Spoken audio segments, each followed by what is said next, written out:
melakukan, mengamalkan apa yang menjadi dawuh Kanjeng Nabi tentang afat daripada bicara dan manfaat daripada diam. Bukan berarti diam menengan orang diomong niku mboten, tapi diam di saat memang kita harus diam. Kan itu. Tapi bicara di saat kita memang butuh bicara. Ini harus benar-benar dicermati. Assalamualaikum warahmatullahi wabarakatuh. Bismillah, alhamdulillah, wassalatu wassalamu ala rasulillah Sayyidina wa maulana Muhammad ibn Abdillah, la hawla wa la quwata illa billah, amma ba'dah. Para sahabat-sahabat yang saya muliakan, mari pertemuan malam hari ini kita awali dengan bacaan umul kitab, dengan harapan semoga pengajian malam hari ini benar-benar bermanfaat dan barokah bagi kita semuanya. Ridhaillah wali mardatillah wali syafaati Rasulillah sallallahu alaihi wasallam. Bila hadim lam mustafa sallallahu alaihi wal mursalin wasyuhada'i wasyuhadin wali jami'il malaikatil muqarrabin. Wa insyaallah qadir al-jilani kata sabah jami' syekhina wa masyaikhi masyaihina wal asatidina wal muallimina wa abaina wa ummahatina wa ajdadina wa jadadina wa li jami'il mu'minin wa min al-muslimin imin sunjani syaikhina wa nahun hasahila mu'alif hadha kitab Syekhna Nabi Al-Bantani Al-Jawi lahumul Fatihah. A'udzu billahi minasyaitonir rajim. Bismillahirrahmanirrahim. Alhamdulillahirabbil alamin arrahmanir rahim maliki yaumiddin. Iyyaka na'budu wa iyyaka nasta'in ihdinas siratal mustaqim. Siratal ladzina an'amta 'alaihim ghairil maghdubi 'alaihim waladdallin amin. Bismillahirrahmanirrahim. Qala al-musannifu rahimakumullah wa nafa'ana bidaraini amin amin ya rabbal alamin. Al-babu thalitsu wa thalatsuna fi fadilatis sumti. Bab yang nomor 33 tentang fadilah diam. Fadilah diam. I'lam anal insana ima ayatakallama aw yaskutu. Fa in takallama fa imma bi khairin fa huwa ribhun aw bi syarrin fa huwa khusranun. Ketahuilah bahwa sesungguhnya manusia ada kalanya berbicara atau ada kalanya diam tanpa bicara. Nah, ketika berbicara ada yang baik, ketika bicara kita adalah bicara yang baik, yang berfaedah, bahwa ribhun, maka pembicaraan kita merupakan satu keberuntungan. Bicara yang baik menjadikan ribhun, bati atau keberuntungan. Abisharin, dan ketika pembicaraan kita pembicaraan yang jelek, bahwa khusronun, maka pembicaraan tersebut adalah kerugian, satu kerugian. Wa in sakata wa imma an syarin farihun wa imma an khairin fa khusronun. Dan ternyata ketika kita diam, sakata, diamnya ini bisa dua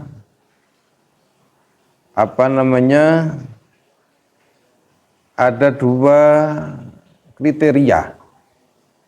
Ada yang kalanya diam dengan perkara yang jelek, maka ribhun merupakan satu keberuntungan. Kita diam, tidak mengucapkan perkara yang jelek, maka ini adalah satu keberuntungan.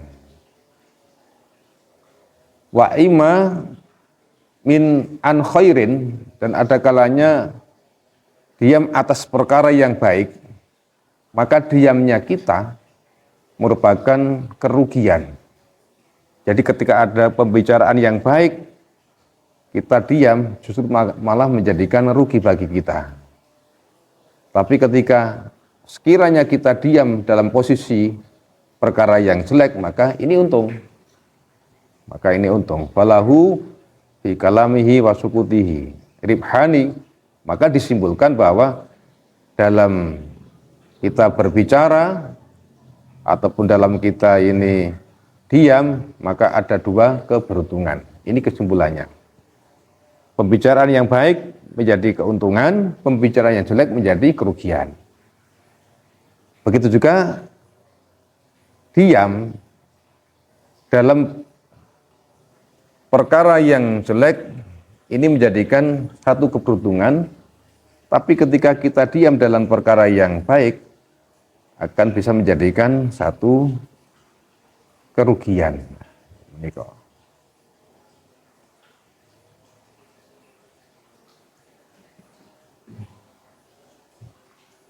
Qala Nabiyyu sallallahu alaihi wasallam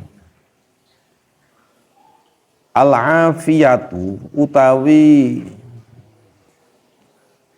afiyah. Afiyah itu yang berarti apa istilahnya? Diam ya, afiyah. Iku asyratu ajzain. Ana 10 pira-pira juz atau bagian.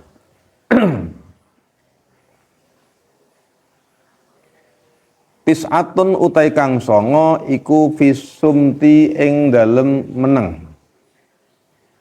Asukutu amma la thawaba fihi. Diam dari perkara yang sekiranya tidak akan berpahala.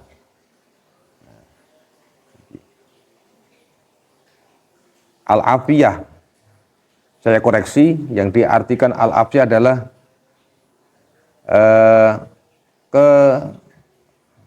wilujeng niku bahasa wilujeng berarti keselamatan. Afiyah, keselamatan. Oke. Keselamatan ini ada 10 bagian, yang 9 terdapat di dalam yang dikatakan sumtu ataupun diam. Jadi dari 10, 9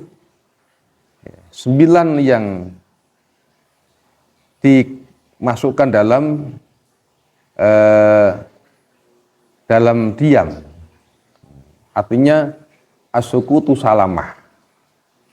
Ada istilah diam menjadi keselamatan.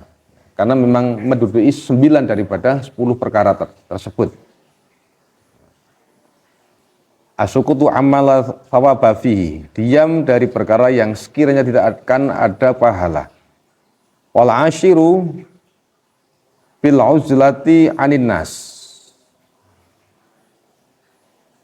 Wal ashiru tawi kang kaping 10 iku fil uzlati ing dalem nyingkrih. Nyingkrih itu adalah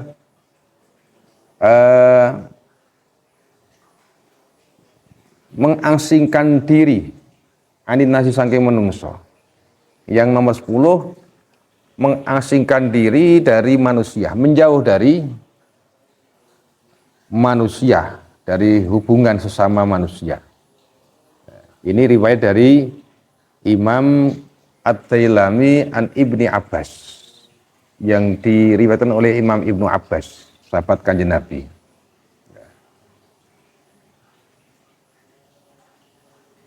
Wa qala Nabi sallallahu alaihi wasallam likulli syai'in najasatun. Wa najasatul lisani al bidza'atu. Likulli syai'in iku tetep kadue saben-saben suwiji najasatun utawi najis.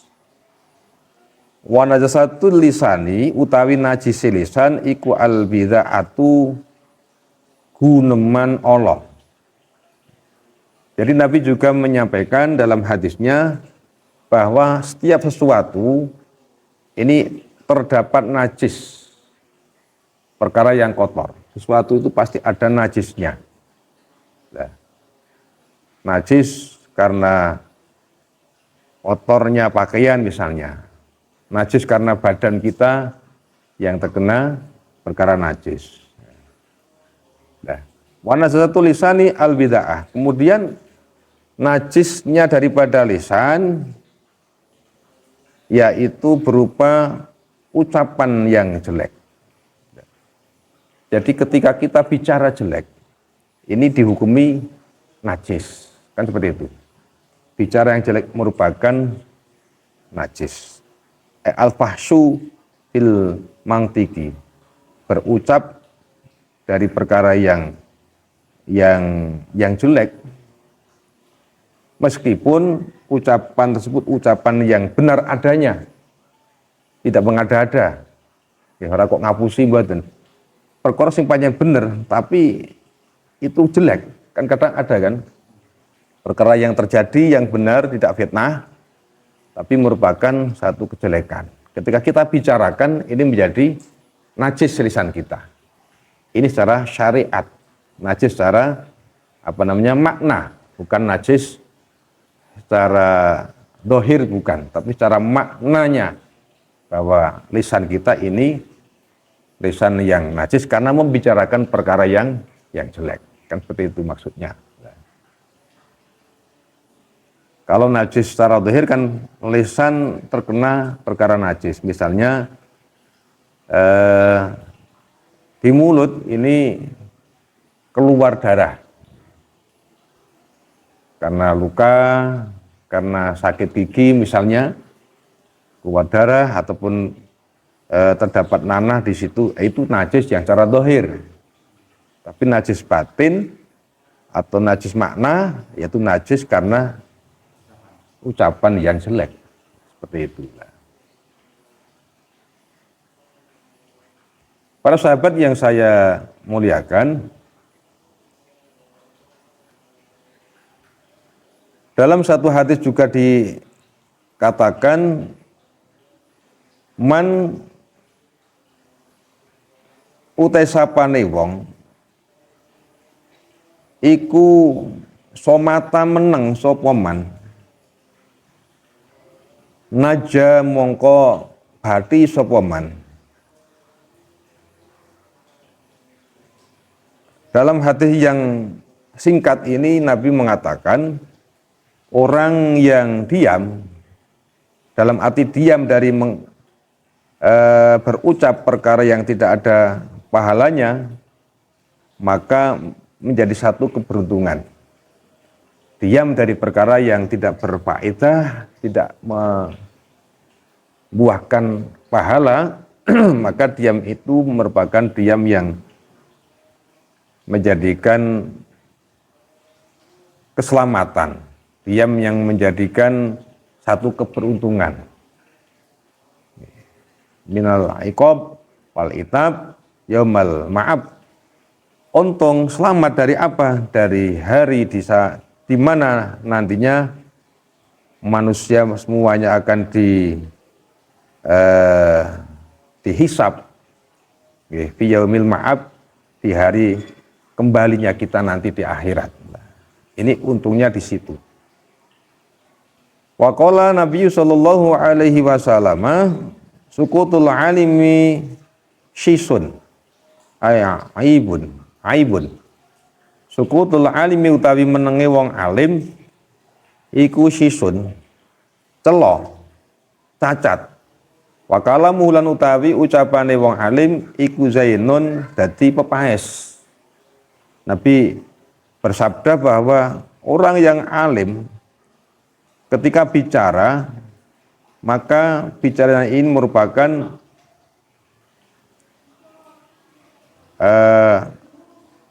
aibun. Orang alim ketika diam, maka justru malah menjadikan satu kekurangan, cacat.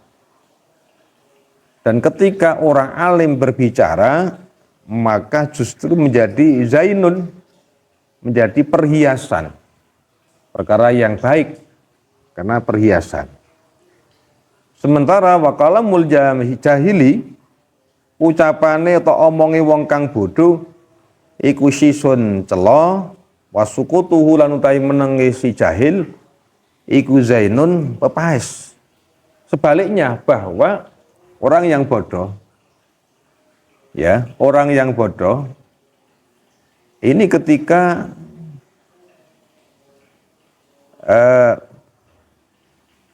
berucap maka menjadikan satu cacat. Tapi ketika orang bodoh diam, justru merupakan zainun, pepaes. Artinya bahwa orang yang alim menguasai ilmu agama tentang hukum-hukum syariat dia menguasai. Maka justru sebaiknya banyak bicara tentang hukum yang dikuasainya.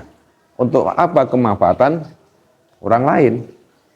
Jangan diam dalam arti ojo ngasih wong alim niku larang lengwehke ilmu.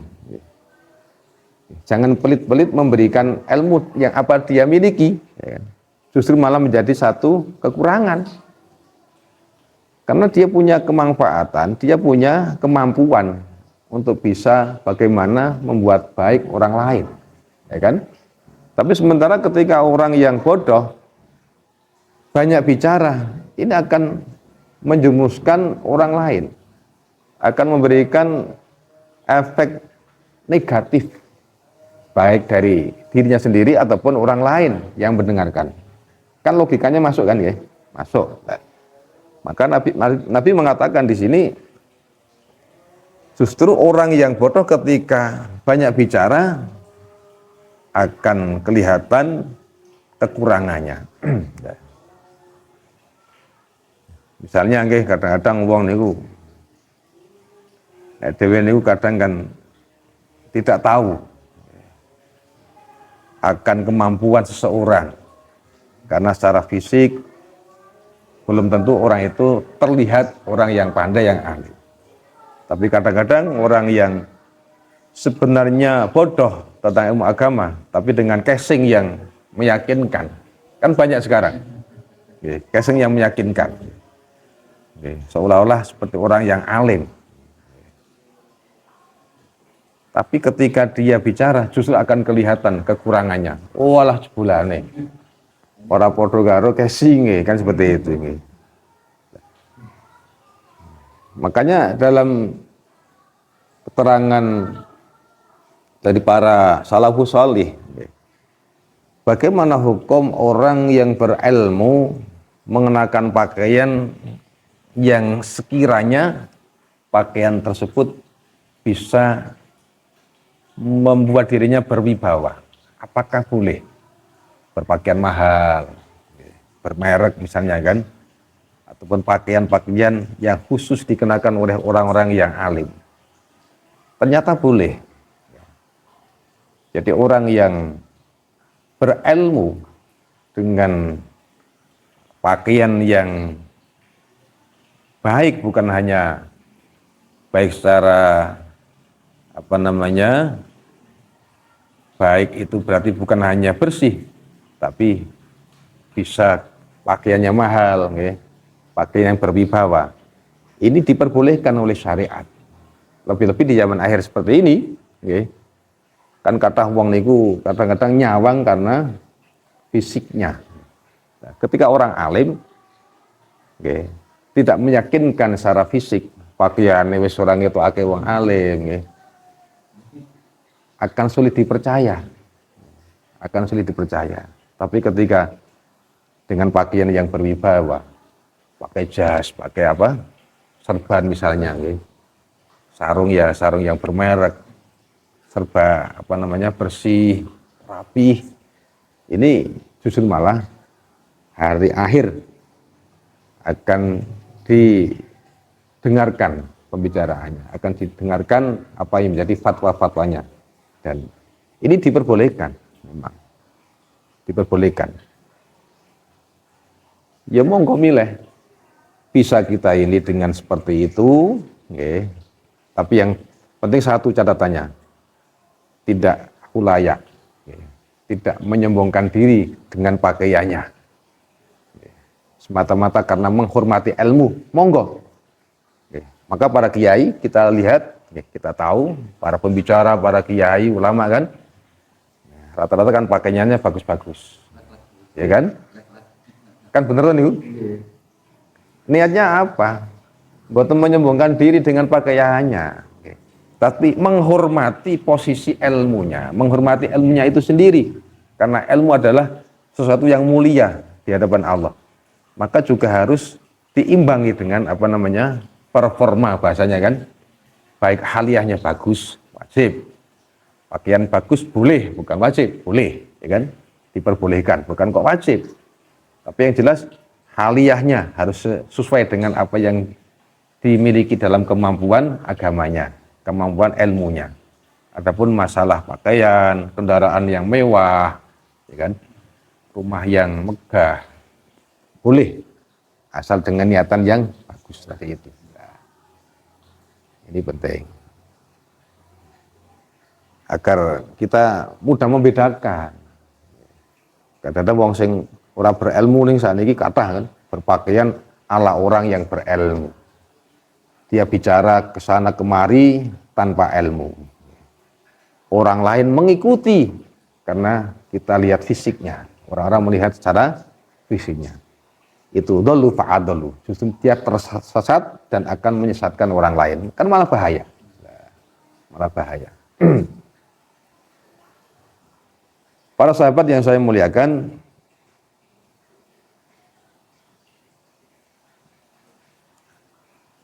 asumtu yainunil alim. Dia merupakan pepaes ataupun perhiasan bagi orang alim. Wasatrun lil jahil. Wasatrun lil jahil. Dan menjadikan tutup bagi orang yang bodoh. Orang yang pandai bicara ini menjadikan satu perhiasan. Tapi diam bagi orang yang bodoh akan menjadikan tutup, menjadikan tutup niku napa jenengane, akan menjadikan satu yang bisa menutupi dari kekurangannya. Maka orang yang bodoh jangan banyak bicara, ndak ketok bodoh nih malah. Apalagi ngomongake bab hukum ya. Ngerti misi titik, wah dalil yang macam-macam. Tekak nggone ketok bodoh nih malahan. Itu bahasanya kan seperti itu. Maka orang yang bodoh ya jangan banyak bicara. Sekiranya dia ketahui baru ngomong. Nek orang ngerti ya ramah ngomong. Tapi ketika orang alim bicara itu menjadi jainun. Jainun. Pepaes. Kaming kalimatin sulibat ni'matan wa kam min kalimatin sulibat niqmatan. Banyak dari kalimah yang didedel. Didedel itu berarti dirampas nikmatnya. Kalimah yang sehingga menjadikan nikmatnya ini terampas nikmatnya. Dan banyak juga kalimah yang bisa menarik daripada nikmah. Nikmah itu sebalik daripada nikmah. Non ain, nikmatun, nikmat.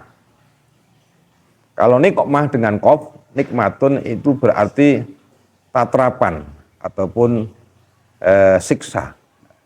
Banyak kalimah yang sehingga akan menarik daripada siksa Allah Subhanahu wa taala. Dan juga banyak kalimah yang akan menjadikan nikmat bagi dia yang berbicara. Nah, jadi kalimah niku macamnya ukeh. Tapi di garis besar mawon bahwa kalimah ucapan ada yang menjadikan nikmat bagi dia dan juga ada yang menjadikan siksaan. Artinya apa? Kalimah yang benar maka menjadikan nikmat. Kalimah yang jelek, yang bohong akan menjadikan siksaan bagi orang yang mengatakan tersebut.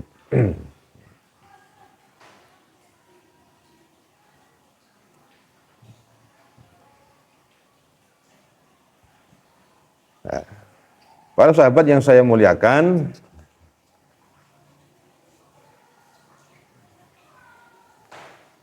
man akhrosa lisanahu lam yastahiku ahadu muhimmatihi yastahiku ahadun muhimmatahu.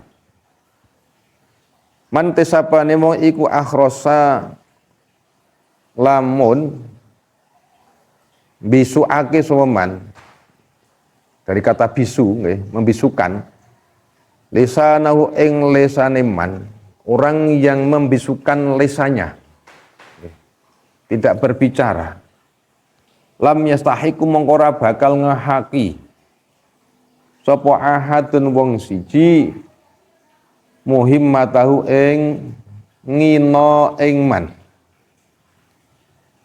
Orang yang membisukan lesanya dari mengucap yang keliru, mengucap yang menjadikan kemaksiatan, maka dia berhak atau orang lain tidak berhak untuk menghinanya. Kan jelas. Gampile matur kapan wong niku ngati-hati mengucapkan sesuatu atau bahkan diam tanpa bicara atas sesuatu tersebut, maka dia akan selamat. Orang lain tidak akan mempunyai hak untuk menghinanya. Bisa dipahami mboten niki kira-kira? Ada dihina piye ndak meneng kok dihina. Kan seperti itu. Akan dihinakan seperti apa wong dia diam. Itu maksudnya. Berarti kan diam itu juga merupakan satu kemuliaan ketika memang tepat posisinya, kan seperti itu, tepat posisinya. Kadang-kadang orang itu kan sulit untuk bicara, sulit untuk untuk diam. Kayak zaman cilik mbiyen dhewe niku diajari kon ngomong niku lak ya butuh ajar. Begitu rada gede pinter ngomong kon leren kon meneng angel. Kabeh kan butuh ajar. Melaku ya timi-timi ajar biyen niku. Sak jangkah rong jangkah ambruk dimotivasi karo wong tuane. Ayo menyat meneh. Sehingga lama-lama menjadi lincah berjalan. Kan latihan. Jadi bicara baik butuh latihan. Bicara jelek pun ya ada latihannya. Ya cara biasa nglendeng niku ya angel, tapi wong kok nglendengi tangga, nglendengi kanca, kok wasis. Ya ini ku mergo latihan. Ana latihane nggih. Nek ora dilatih nggih angel kadang niku lah. Makanya kita kan butuh latihan, tapi latihan yang baik-baik. Jangan latihan bicara yang jelek, karena semuanya adalah terlatih. Seperti puasa ini kan juga latihan berbuat baik, latihan bagaimana kita jauh dari kemaksiatan, karena as-saum merupakan kata lain daripada imsak. Imsak itu as-saum, artinya apa? Mengekang, nahan. Imsak, nahan dari apa? Nahan dari berucap yang jelek. Nah, maka hakikatnya orang puasa bukan hanya menahan lapar dahaga, tapi sebenarnya imsak, menahan dari ucapan yang jelek, ucapan yang maksiat, menahan dari pandangan yang maksiat, menahan dari mendengarkan sesuatu yang jelek, menahan semuanya. Itu yang dimaksud dengan al-imsak. As-saum artinya seperti itu. Nah, maka puasa ini merupakan latihan. Bagaimana kita dilatih agar semuanya ini benar-benar bisa dikelola dengan baik. Bisa terhindarkan dari perkara-perkara yang menjadikan kemaksiatan. Dalam 1 bulan kita dilatih agar nanti bulan berikutnya kita sudah terbiasa dalam kebaikan. Kan seperti itu. Itu maksud daripada saum atau puasa. Yang terakhir para sahabat yang saya muliakan,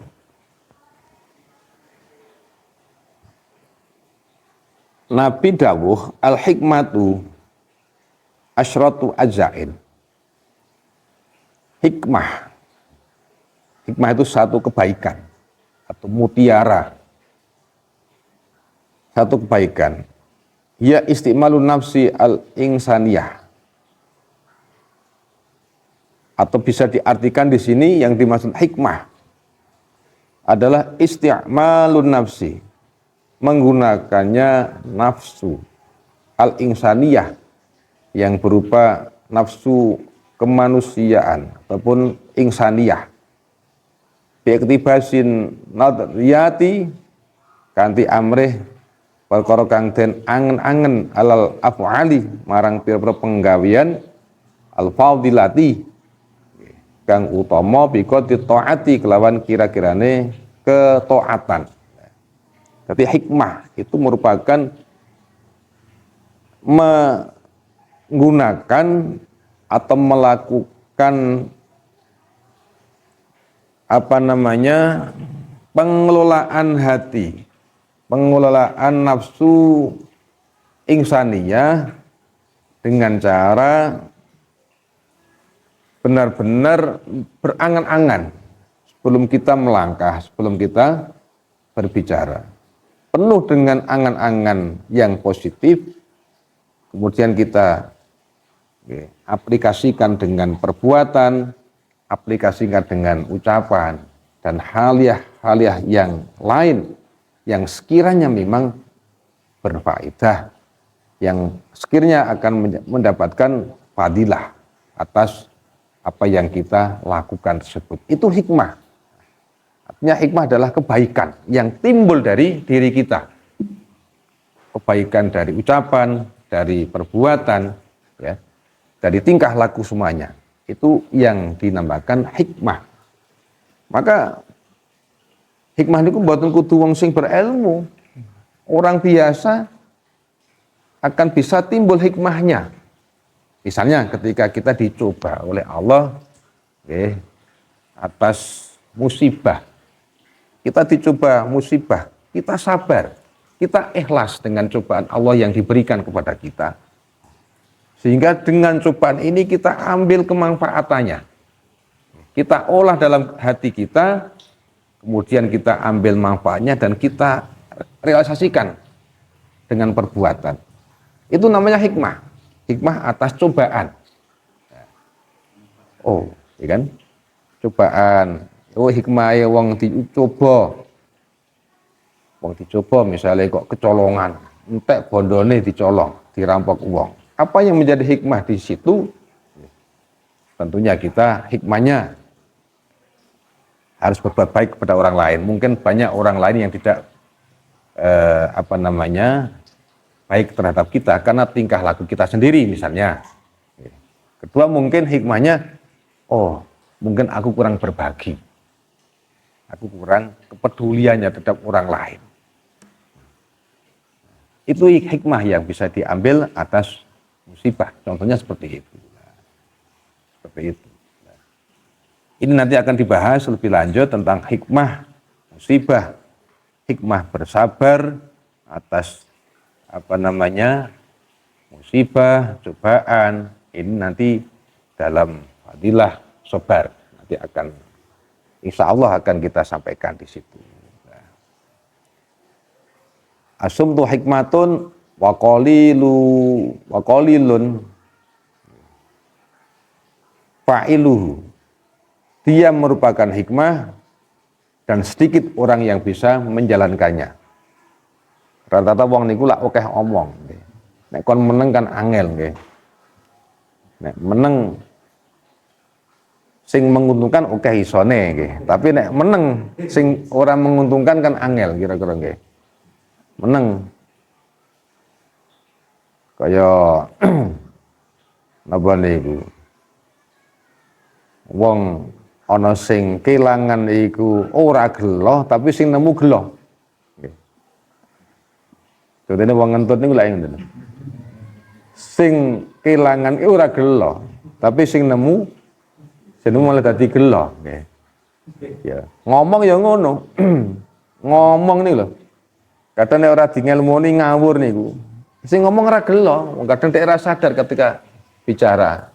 Apa faedah atau tidak ora dipikir, kadang-kadang kan seperti itu. Tapi sing krungu malah dadi gelo. Kita memberikan ora kok rumangsa gelo kelangan apa yang diucapkan, tapi sing ngrungokne niku malah kadang-kadang gelo. Lah.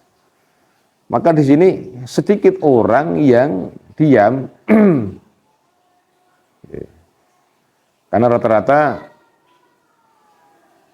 memang banyak di antara kita orang yang banyak bicara meskipun tidak didasari dengan ilmu lah.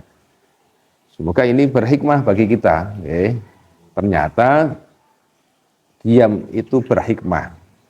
Nabiun yamna'u minal jahli. Bermanfaat akan mencegah dari orang bodoh. Orang yang bodoh agar apa?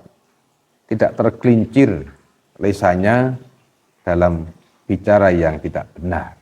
Maka hikmahnya di situ. Qalilun fa'iluh, dan sedikit yang bisa melakukan. Semoga kita bisa melakukan, mengamalkan apa yang menjadi dawuh Kanjeng Nabi tentang afat daripada bicara dan manfaat daripada diam. Bukan berarti diam menengan orang diomong niku mboten. Tapi diam di saat memang kita harus diam. Tapi bicara di saat kita memang butuh bicara. Ini harus benar-benar dicermati. Sehingga kan paling tepat ngomong harus dipikir kan itu. Jadi wong biyen ngomong kudu diangen-angen sik. Apa sekiranya omongan kita ini nanti berfaedah. Ibarat orang nembak manuk niku kan diinjeleng to nggih. Diinjeleng, aja ngasih pelurune kok terbuang sia-sia. Diinjeleng sing mat-matan temenanan nggih. Konsentrasi, nafasi dijaga. Ketika sasaran sudah terkunci baru kita pelatuknya ini kan kena. Pelurunya nyasar, tepat sasaran. Artinya bicara pun seperti itu.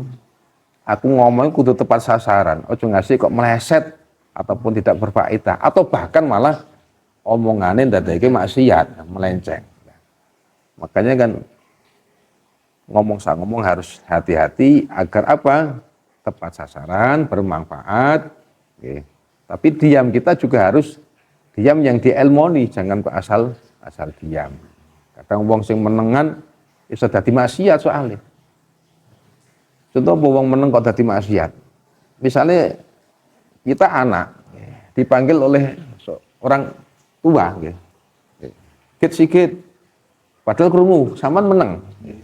Menengnya apa juga faedah, malah maksiat, ya kan? Malah maksiat. Artinya bukan kok berarti meneng itu juga berarti manfaat. Kita pilah-pilah lah seperti itu. Semoga bermanfaat, kita bisa mengambil hikmah daripada pembahasan tentang fadilah